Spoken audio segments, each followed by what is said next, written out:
Quero saudar você com a paz do nosso Senhor Jesus Cristo. Amém. Aquele que vive, que reina e que é para sempre, o Todo-Poderoso, o Majestoso, o Alfa, o Ômega, aquele que era, que há de vir, o bom pastor, aquele que nos resgata das trevas e nos salva. Ele é tudo para nós. Nós estamos aqui neste lugar com o objetivo de adorar ao Senhor. Aqui é o lugar de nós reconhecermos a sua grandeza, a sua majestade, reconhecermos quão grande é o nosso Deus. Amém? Amém. Em nosso último encontro estivemos meditando sobre o tema "O túmulo está vazio". Túmulo é sinônimo de fim de vida. Tristeza, lágrimas e até desespero são elementos que compõem um velório e enterro, na qual o túmulo faz parte. A morte é uma realidade desde que o pecado entrou no mundo, através da desobediência de Adão e de Eva, e irá acompanhar a humanidade até o fim da vida, ou, quem sabe, através do retorno do nosso Senhor e Salvador Jesus Cristo. Mesmo em meio à igreja primitiva, que era composta de apóstolos, pessoas que andaram com Cristo, eles tiveram na morte de Jesus um motivo de tristeza e não de alegria. Ainda hoje nós não conseguimos ver a morte como motivo de alegria. Quem, pelo menos externamente, talvez transmita um pouco melhor esse sentimento que nós deveríamos ter. O povo americano, quando há o enterro, depois tem todo um alimento lá, as pessoas elas confraternizam. E essa ideia veio de uma cultura protestante, no entendimento de que aquela pessoa, ela foi levada para morar com o Senhor, não é motivo de tristeza. Mas nós, como seres humanos, nós sentimos falta. Não foi diferente na igreja primitiva com a morte de Cristo. O verso que ficou da semana passada foi João 20:13, que diz: "E perguntaram eles, os anjos, para Maria Madalena: Mulher, por que choras? Respondeu-lhes: Porque levaram o meu Senhor e não sei onde colocaram." Em regra, a igreja dos nossos dias padece da mesma dificuldade. Em parte, a insegurança no porvir vem da falta de conhecimento das Escrituras e falta de relacionamento com Deus. Falamos bastante isso. Pessoas que não se relacionam com Deus através da oração e através da meditação da palavra ficam desesperadas com algum revés da vida. Algumas pessoas em especial eu bato um pouco mais forte em relação a essa leitura, porque o objetivo é fazer com que as pessoas elas cresçam em entendimento e fiquem cada vez mais fortificadas. Nos desesperamos como os apóstolos e não conseguimos contemplar a maravilha dos tempos vindouros e a segurança que o túmulo vazio devia nos proporcionar. O túmulo vazio de Cristo é motivo de esperança, porque a ação de Cristo de morrer e ressuscitar dá respaldo para toda a Escritura, que promete também para você que não vai faltar o necessário para a sua vida, mas mesmo assim o nosso coração ele se angustia. Duvidamos que Deus, que entregou seu único Filho para nos salvar, não nos proporcionará questões básicas como conta de água, luz, telefone, qualquer coisa que seja. Que possamos, como João, nós vimos na semana passada, quando ver os sinais, nós possamos crer. O ideal é que você creia sem ver, mas se você tiver que ver, creia no que Deus mostra para você. Crer para ter uma vida prazerosa na presença de Deus. Muitos têm uma vida miserável dentro da igreja, porque não conhecem Deus. Tomam a Santa Ceia, participam dos rituais, das cerimônias, mas o coração deles está bem longe do Senhor. Que nós possamos crer para ter uma vida prazerosa na presença do Senhor e para darmos testemunho a esse mundo caído, esse mundo sem esperança, esse mundo que não sabe aonde buscar, aonde se apoiar. Se você não mostrar para eles que é bom viver debaixo do cuidado de Deus, eles nunca vão cair para essa vertente. Que Deus nos ajude nessa tarefa. A palavra de hoje tem como título: dificuldade em ver Jesus na dificuldade. Nós temos dificuldade em meio às lutas e dificuldades, reconhecer Deus. Quando a nossa casa está toda em ordem, quando a nossa saúde está ok, o nosso saldo bancário está ok, as pessoas que estão à nossa volta estão emocionalmente alinhadas, aí é fácil você ver Deus, é fácil você levantar as mãos e falar assim: santo, santo, santo é o Senhor. O problema é quando vem a luta, o problema é quando vem a dificuldade. Quero convidar você a abrir a palavra de Deus no Evangelho de João capítulo 20, estamos bem avançados. Evangelho de João capítulo 20, do verso 11 em diante.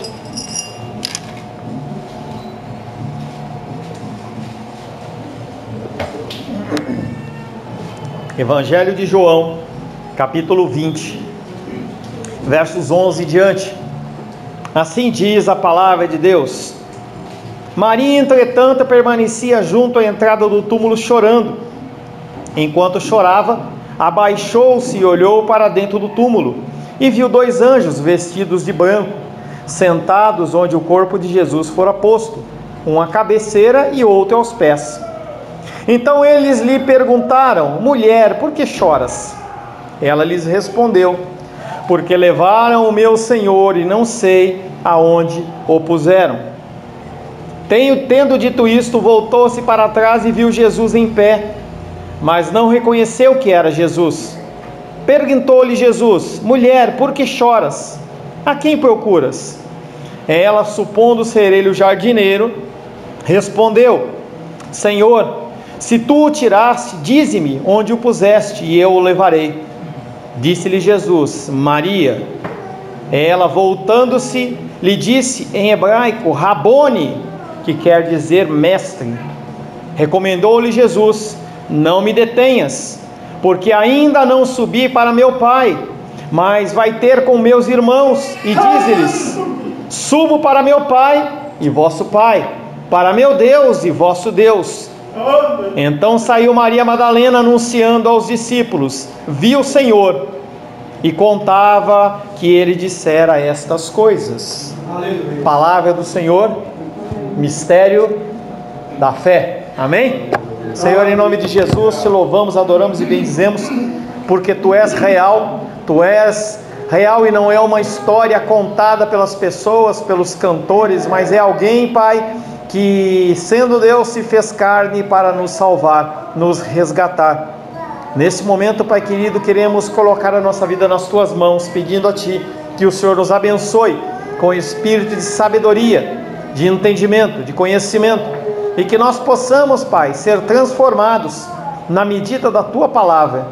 Peço mais uma vez que o Senhor, Pai querido, permita que eu seja um instrumento do Senhor nesta noite, para trazer um recado santo aos nossos corações. Pai, em nome de Jesus, amém. Como é difícil ver Jesus quando há lutas, quando as pessoas nos desprezam, quando você abre o armário e não há tanto alimento como tinha antes, quando aquela que era amado de você não olha mais para você, não conversa mais com você. É muito difícil ver Jesus, mas nós temos que aprender a ver Jesus em meio às dificuldades, e mais do que isso, ensinar as pessoas que há esperança. O primeiro versículo que nós vamos ministrar desta noite é João 20, verso 14, na qual eu acrescentei o 13, que nós já meditamos, para facilitar o nosso entendimento. E perguntaram-lhe eles: mulher, por que choras? Os anjos perguntando. Respondeu-lhes: porque levaram o meu Senhor e não sei onde colocaram. Dito isso, voltou-se para trás e viu Jesus que estava ali de pé, mas não reconheceu que era Jesus. Maria, com esta reação de olhar para trás, Jesus na frente dela, e ela não o reconhecer, ela mostra a sua desesperança. O foco dela não está em Jesus, o foco dela está no túmulo, o foco dela está no problema. Pensa que aquele é o lugar final de Jesus, e enquanto continuar olhando para lá, não o poderá encontrar, pois Jesus está vivo e não morto. Todas as vezes que você fixar os teus olhos nos problemas que te cercam, você não vai ver Jesus. Você só consegue ver Jesus se você olhar acima do problema. Talvez nós possamos nos perguntar, de onde vem esse engano de Maria? Conviveu tanto tempo com Jesus, lado a lado. Como é que ela não reconhece Jesus? Em Maria nós temos um exemplo dos equívocos em que a mente humana falha. Ainda que Cristo se apresente à nossa vista, através da manifestação da palavra, ou eu falo uma palavra, ou você lê as Escrituras, e Deus fala com você, mas no momento seguinte, você desconfia. O Senhor te brinda com um dia maravilhoso, te brinda com o céu maravilhoso de Brasília, com flores, com toda sorte de coisas, e você não consegue enxergar Deus, porque seus olhos estão nos problemas. Nossos sentidos concebem algo que longe está de ser o verdadeiro Cristo. Quando nós fixamos os nossos olhos nos problemas, nós não conseguimos ver o verdadeiro Cristo, e nós forjamos um Cristo para nós. Em Mateus 24, 23 e 24 diz sobre esta problemática, em que haverá um tempo em que muitas pessoas vão dizer: eu sou o Cristo está lá, o Cristo está aqui, é nessa igreja que acontece, é naquele templo que acontece. E o Senhor fala: cuidado, falsos cristos se levantam para satisfazer o desejo do seu coração. Quando eles estavam falando aqui, eles falaram sobre o coração, o sonda-me. O nosso coração, ele é tendencioso, e a figura é você sem saber nadar, no lago Paranoá, qualquer boia que for jogada para você, você agarra. Por isso que você precisa conhecer as Escrituras. As nossas faculdades de entendimento não são só passíveis de serem enganadas. 2 Coríntios 11, 14.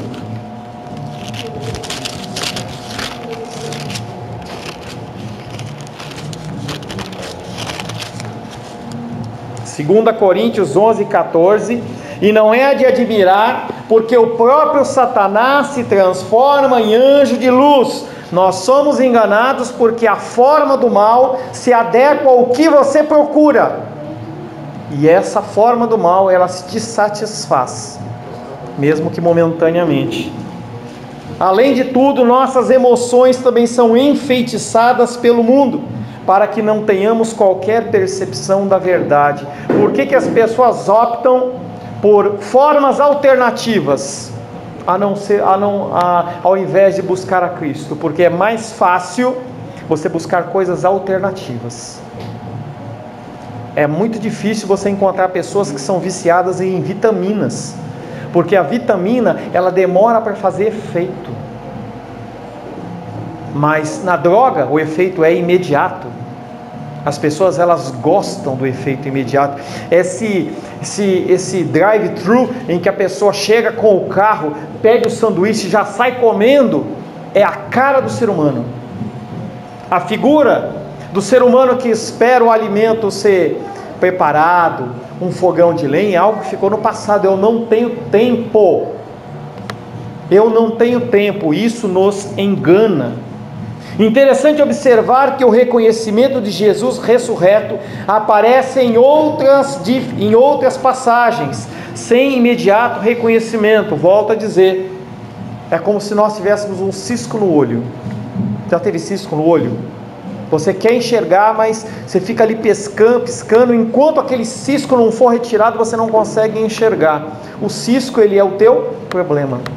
Enquanto esse problema ele não for retirado do teu âmbito, do teu ciclo visual, para que você possa olhar para o Senhor, que é muito maior do que o seu problema, se você se fixar nele, é como cisco no olho, você não consegue enxergar direito. As pessoas, elas têm dificuldade. Lucas 24:16 fala da história dos discípulos de Emaús. Jesus Cristo encontra dois homens voltando de Jerusalém a caminho de Emaús. E ele se aproxima deles e fala: por que vocês estão conversando? Só você não sabe o que aconteceu com Jesus Cristo Nazareno. E aí Jesus começa a explicar as Escrituras, e aqueles homens continuam com os olhos fechados, porque o foco deles está no problema. Quando ele chega na casa deles, eles convidam ele para entrar, que ele parte o pão, eles reconhecem que Jesus Cristo era que estava com eles. Os seus olhos, porém, Lucas 24:16, os seus olhos, porém, estavam como que impedidos de o reconhecer. João capítulo 21, verso 4, Jesus Cristo morreu, ressuscitou, os discípulos estão perdidos e decidem ir pescar, e aí eles olham na praia, tem um homem assando um peixinho, e aí o discípulo olha para Pedro e fala assim: é Jesus. João capítulo 21, verso 4, mas ao clarear de madrugada estava Jesus na praia, todavia os discípulos não reconheceram que era ele. Tomados como um todo, os relatos da ressurreição geram tensão, geram dificuldade de observação, é a dificuldade de você tirar o olho do problema. João capítulo 20, verso 15, perguntou-lhe Jesus: mulher, por que choras? A quem procuras? Mas ela, pensando que se tratava do jardineiro, respondeu-lhe: Senhor, se foste tu que o levaste, dize-me onde o puseste e o irei buscar. Aquela mulher vira, olha para Jesus e não o reconhece. Jesus fala com ela e ela continua não reconhecendo, porque o foco dela está no túmulo. Os olhos dela estão lá, ela não consegue olhar nada diferente. A abordagem do estranho é gentil, e Maria Madalena entende que as duas perguntas dele são apenas a preocupação de uma pessoa estranha que está sendo simpático com ela. Ela o trata de Senhor, não porque reconheceu Jesus como Senhor, mas porque era uma prática. A educação dizia que as pessoas, quando encontravam uma pessoa ou mais velha, ou uma pessoa que aparentemente era mais sábia, alguma coisa como assim, Senhor, é como nós. Quando a Betânia, a mãe do Felipe, estava lá nos ajudando com a titia, eu falava assim: Betânia, ela falava Senhor. Não é porque eu sou Senhor, é uma atitude de respeito, é a ação de Maria, ela trata aquele homem de Senhor. A primeira pergunta de Jesus repete em primeiro lugar a mesma coisa que os anjos perguntaram: por que choras? Os anjos perguntaram para ela: por que choras? E Jesus Cristo vem e pergunta: por que choras? E o motivo não há motivo para chorar. Jesus ressuscitou. Esta é uma repreensão suave, como nós vimos na figura dos anjos. A segunda pergunta: a quem procuras? É semelhante àquela que Jesus Cristo fez lá em João 18, verso 4 e 7. Quando ele estava descendo o jardim do Getsemane, as pessoas estavam subindo para o prender, e quando ele olha aquelas pessoas, porque quem controla a situação é Jesus e não os homens, ele olha e fala: a quem vocês procuram? E eles falam: a Jesus Cristo. E ele pergunta uma segunda vez: a quem procuram? E ele fala: a Jesus, sou eu. E aqueles homens caem no chão. O esperado era que aquela mulher falasse: eu estou procurando o meu Senhor, o meu Salvador. Mas aquela mulher, ela não fez isso. Essa segunda pergunta torna-se muito mais um convite para ela refletir: que Messias ela quer? É uma pergunta para você nessa noite: qual é o Messias que você quer? Qual é o Cristo que você deseja? É um Cristo da prosperidade? É um Cristo da saúde? É um Cristo da bênção emocional? É isso que você procura na igreja? É isso que você quer de Deus? Apenas isso? Diz a lenda, numa historinha, que um anjo chegou numa grande congregação e falou assim: eu tenho um decreto de Deus. É uma historinha, não é de verdade. Todo mundo que quiser ter a vida abençoada aqui na terra, sem doenças, sem problemas financeiros, sem problemas emocionais, e ficar num cantinho lá no céu, em que você não vai ter acesso nenhum a Deus e a Jesus Cristo e ao Espírito Santo, vem aqui na frente. A congregação inteira se levantou e foi lá. É uma historinha, mas pode ser uma grande realidade. Quando você foca apenas nos problemas, você não dá o valor devido que é a Jesus. Jesus pergunta: a quem procuras? Que Messias que você está querendo? Você quer o mesmo Messias de Judas? Você quer o mesmo Messias dos judeus, dos sacerdotes? Vemos que Maria não tinha nenhuma outra visão, senão a do que é terreno. Ela deseja apenas obter o corpo de Cristo para que pudesse escondê-lo no sepulcro. Ela quer colocar Jesus Cristo preso de novo. É o que as pessoas fazem nas igrejas. Jesus Cristo rasgou o véu, permite que você tenha acesso livre ao Pai, e aí colocam um monte de barreiras. Olha, para você ter acesso ao Pai, você tem que fazer isso, tem que se vestir dessa maneira. Se você fizer aquilo outro, não. Para você tem que passar para Deus, você tem que primeiro passar por mim. O véu está rasgado. Aleluia. Você tem livre acesso ao Pai. Mas Maria quer fazer o quê? Colocar Jesus de novo no sepulcro. A preocupação dela está em colocar Jesus de novo no sepulcro. Ela exclui a questão mais importante, a elevação da sua mente ao divino poder da sua ressurreição. O fato dela oferecer para buscar o corpo e lhe dar um enterro adequado mostra que essa mulher, Maria Madalena, ela não era pobre. Ela tinha posição e tinha posses. Não era barato.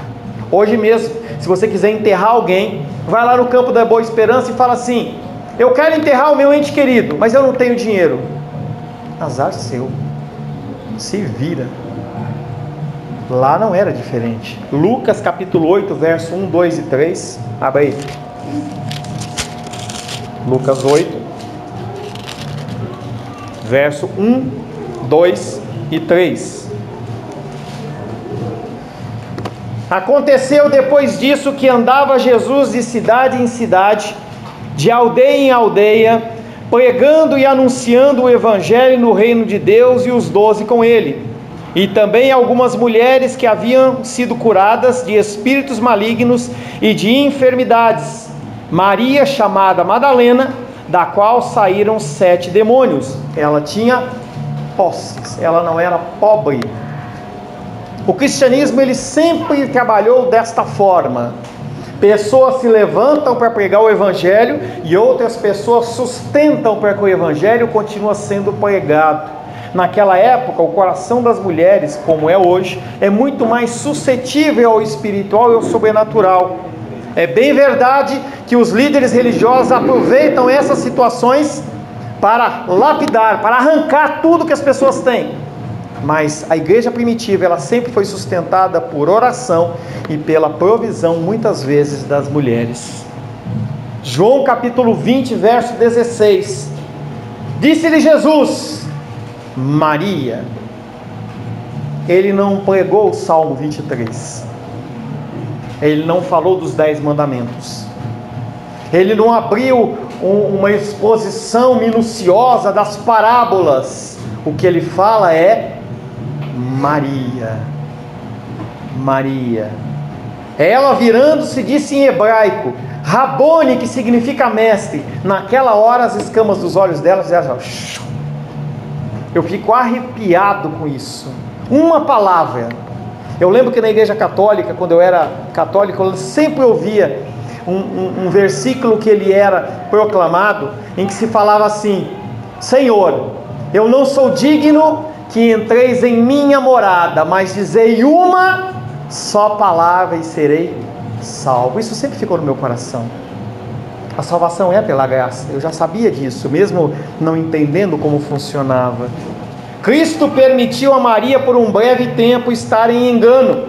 Agora a confirmação da sua fé vem com uma única palavra, e essa única palavra a restaura.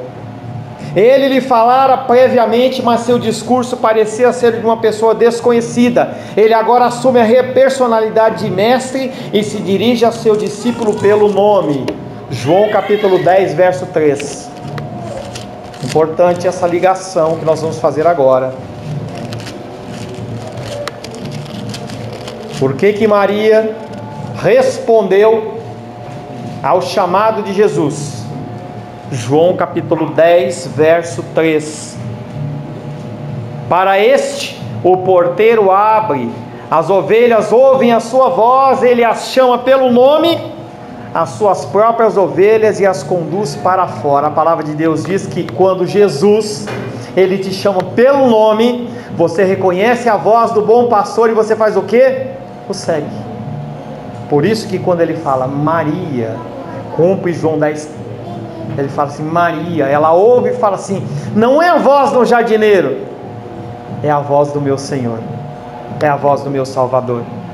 A voz do pastor, do bom pastor, entra no coração de Maria, abre os seus olhos, aviva todos os seus sentidos e a afeta de tal maneira que ela imediatamente se rende a Cristo. Não há nada que possa fazer. Ela não pode resistir mais à presença do Messias. E assim em Maria temos uma clara imagem da nossa vocação, pois a única forma para sermos admitidos ao genuíno conhecimento de Cristo é quando Ele primeiro nos conhece, e então nos convida a si, não por meio de uma voz comum, que chega ao ouvido de todos, mas por meio de uma voz que especialmente nos chama como uma ovelha que foi dada pelo Pai.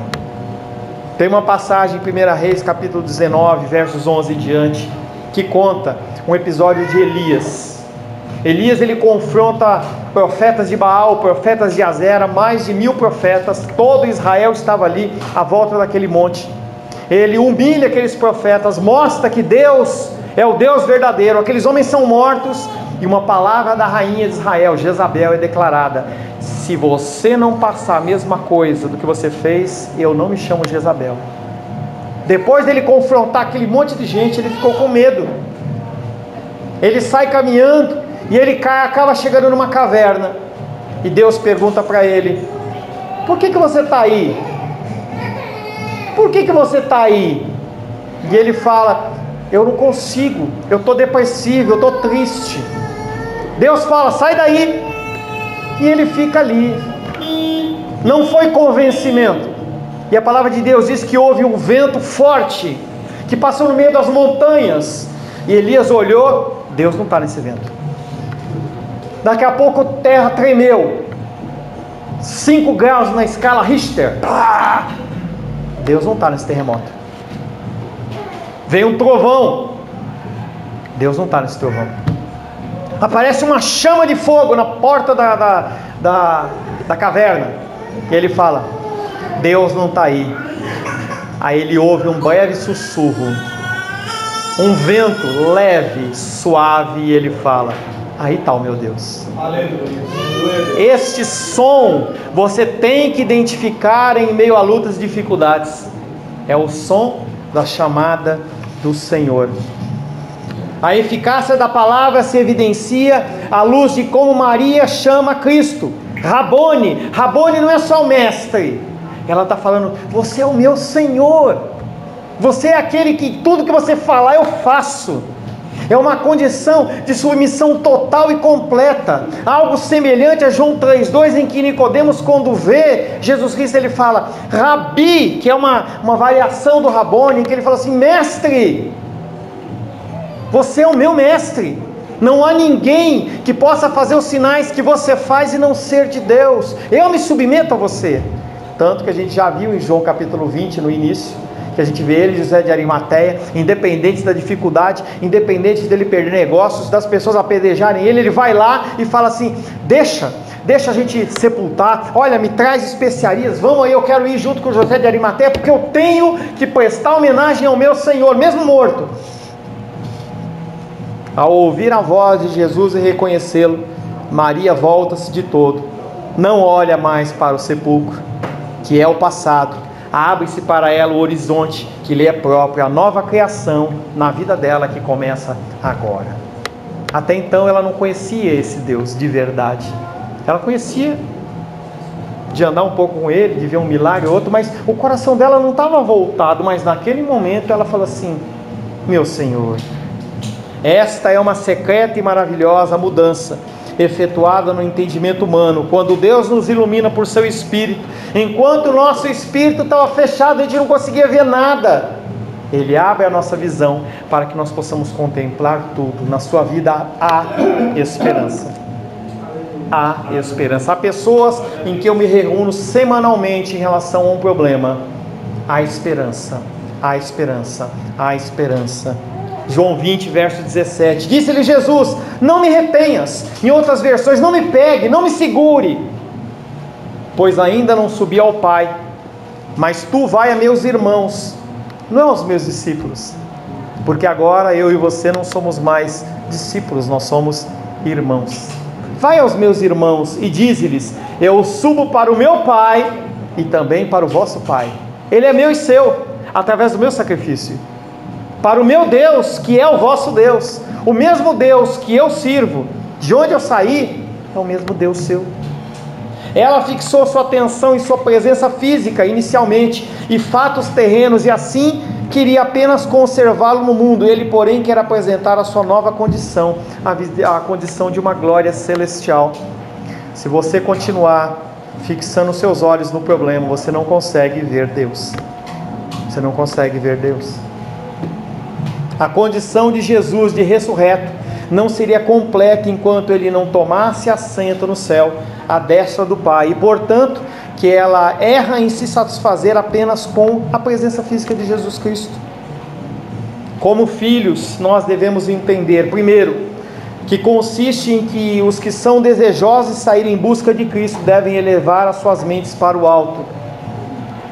De onde vem o teu socorro? O meu socorro vem do Senhor, que está acima dos montes. O meu Senhor, Ele habita nos céus. Esse Salmo 121, ele é construído numa época em que as pessoas elas eram idólatras, e altares eram colocados nos montes. Deus está falando através do salmista: não, o seu consolo não vem do altar ali, acima dele. É acima dele que vem o nosso consolo.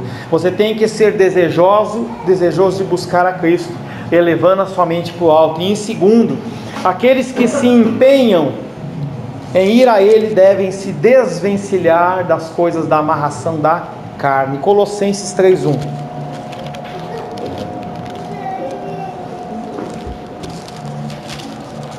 Colossenses capítulo 3, verso 1.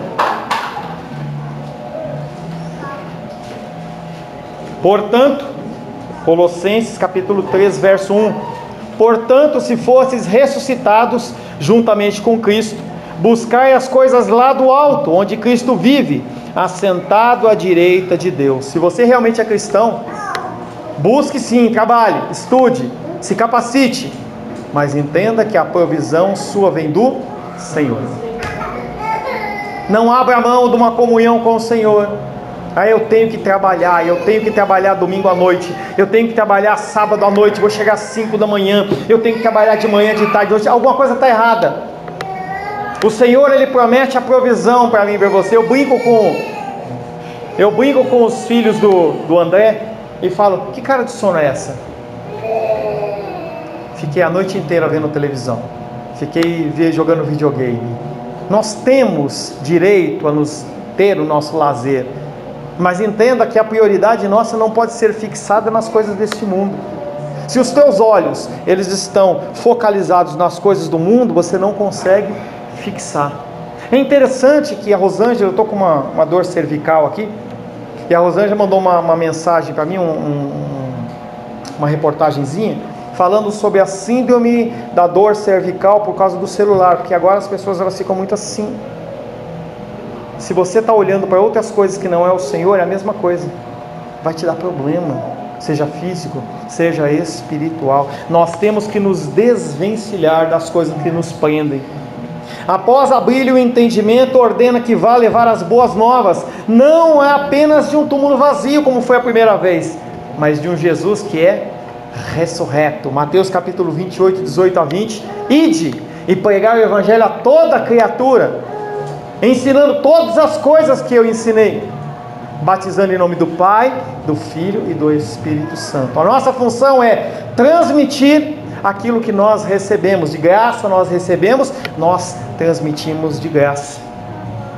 A grande ênfase no verbo subir, pois Cristo ensina os seus discípulos a não buscar sua felicidade em algum outro lugar além do céu.